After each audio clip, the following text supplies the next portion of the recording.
The four key pillars for comprehensive healthcare reform are coverage, cost, quality, and personal responsibility. We have a number of perverse incentives in our current healthcare system. We reward bad behavior. We don't encourage positive behavior. For any system to work, a tax system, a corporate governance system, a healthcare system, you name it, you have to have three things for it to achieve sustainable success. Properly aligned and integrated incentives to encourage people to do the right thing, reasonable transparency to provide assurance they will do the right thing, and appropriate accountability if they do the wrong thing. For healthcare, we're 0 for 3. That's a strikeout. We're number 1 in cost, we're below average on outcomes, and we're number 1 in obesity, which is a leading indicator of heart disease, diabetes, and a variety of other things. So yes, personal responsibility is an absolute key pillar to comprehensive healthcare reform. I just couldn't pass up the opportunity to talk about the perverse incentives of those donuts. And if we want to begin with personal responsibility this morning, we can all pass that by before we leave. Thank you. Well, let me say one of the things that's been talked about in Roy and Bill Brock's group on personal responsibility is parents' responsibility on the education of their children. And they're not getting into this. They're not hands-on on this effort. We're getting close to the end here. We've got some other questions. Yes, Tom. I'd like to turn the attention a bit to another issue that's very much before the President and Congress. And we've spoken of healthcare and education, but I'd like to speak a minute to energy and I see Dr. Yergin is here as well, Dan Yergin, and ask if there are things in addition to the stimulus plan that we should look forward to as a nation in part of our strategic plan that is part of this blueprint. Come on. Mr. Energy himself.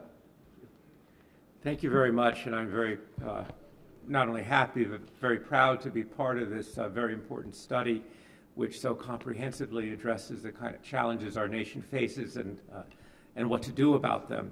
I think our part that focused on energy, and I think if you read the report, you see that it says that there are really three big challenges there. One is the challenge of growth. That is, we look out, the International Energy Agency says that world energy consumption will grow by 45% by 2030, which is not so far away. The second are the big questions of the environment, and in particular, carbon, climate change. And the third, the very important question of security, which is an issue that has concerned many people who are part of the panel. And I think that the study draws attention and emphasis on the three main things that we need to do. One is in terms of diversification, and that means diversification towards clean energy. It also means diversification of our energy sources altogether. And as part of that, certainly, a very important energy source is going to be energy efficiency and becoming much more energy efficient as a country. The second thing is the question of innovation and research and development. Norm Augenstein's study on Rising to the Gathering Storm has highlighted the overall importance of research and development, and that's a very important theme in this report. In the energy area, we're seeing now that we're going to see much larger dollars go into innovation and basic research, which will be critical. And thirdly is the question of investment, of steady investment across the cycles, across the energy spectrum, to ensure that we have the energy that we need, that we have the clean energy that we need, and that we have the secure energy that we need. And all of that is very much at the heart of this study and the energy sections. So we're very pleased to be able to contribute to that. Thank you. Thank you, David. We've got some other of our leaders here. Fred, Bill Brock, you have any comments on anything? I might just interrelate some of these things. I'm Fred Bergston from the Peterson Institute for International Economics, not to be confused with the Peterson Foundation. We have, and I've been very proud and pleased too to be part of this exercise and contribute the critical global economic dimension to it. We have done projections of what will happen to the United States unless the budget is brought under control and we get our fiscal house in order. the United States is already the world's largest debtor country, to the tune of $3 trillion or more. That's why we're hearing from the Chinese and others about our creditworthiness. If we do not get our fiscal house in order, U.S. net foreign debt will rise to $15 trillion by 2020 and about $30 trillion by the year 2030. In short, we are on a totally unsustainable fiscal path. In fact, we would never get there because the foreign creditors would go on strike long before and bring on a crisis that would make the current situation, bad as it is, look trivial by comparison. But if we ever did get to that point, we would, of course, be in hock to the world so substantially that we would be unable to be masters of our own destiny. It's that serious. So that critical dimension has to be kept very much in mind in addressing these proposals. They seem far-reaching, they seem difficult to attain, but if we fail to do them, we will be much worse off, and we will leave a legacy that will be totally unsustainable and unacceptable. Thank you, Fred. Bill?